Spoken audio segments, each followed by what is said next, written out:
Madam Chair, members of the subcommittee, thank you for allowing me to speak. I know you all know me, but for those who don't, I'm Bryan Willingham. I'm the president of the United Phoenix Firefighters Association. I represent 2,800 firefighters in the Valley, 1,800 in the city of Phoenix, sworn firefighters, the best men and women firefighters in the country. We've been struggling for a long time. I would be remiss if I didn't back up for one moment and acknowledge the work that Chief Bigler has been doing for recruitment. It's a struggle for everybody, not just our fire department, right? But I do want to say, and I just want to add to one thing that was in her presentation that she doesn't have control over. We have beginning firefighters making under $19 an hour.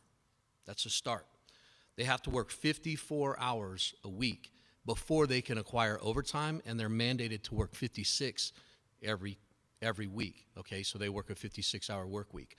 My daughter's 23 years old. She makes $32 an hour at TSMC. There's a lot of nuance to that, a lot of benefits, differences, and I'm not trying to compare an apple to an orange, but I'm just giving you an idea. We have firefighters living in their parents' homes to this day that have been on the job for a few years and can't get out of their own parents' homes. The presentation that Chief Walker gave, a lot of those, the data is very difficult to decipher. So I want to kind of remove some of the complication for members of the community that might be watching this. I want to be very clear about this. Whether it's a metric that states that we have a 9-minute response time or a 7.5-minute response time, and in some cases over 10 minutes, we have 40 trucks running approximately 4,000 calls a year. The sleep deprivation, the PTSD, the cancer that our members are exposed to, it's drawing people away from this job. You want to know why our recruitment levels are down? That's one of the many reasons. For the purposes of me making this statement, Phoenix Fire Crisis was created 2 years ago. Anybody can access that online.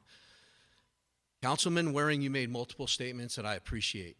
You shouldn't be having to fight for one truck with other council districts.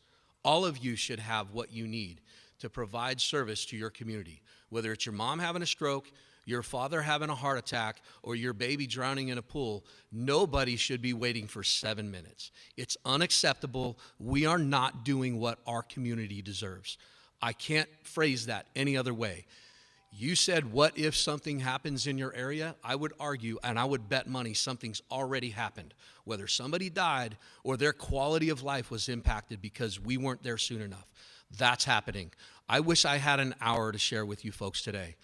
These folks are trying. Our city manager is amazing. Our city manager staff, from Lori Bays to all of our HR, they've done a wonderful job. They've increased our pay. Everything is on track. We're trying, right? But we don't have the money to add the resources. We need 20 more stations. That's a fact.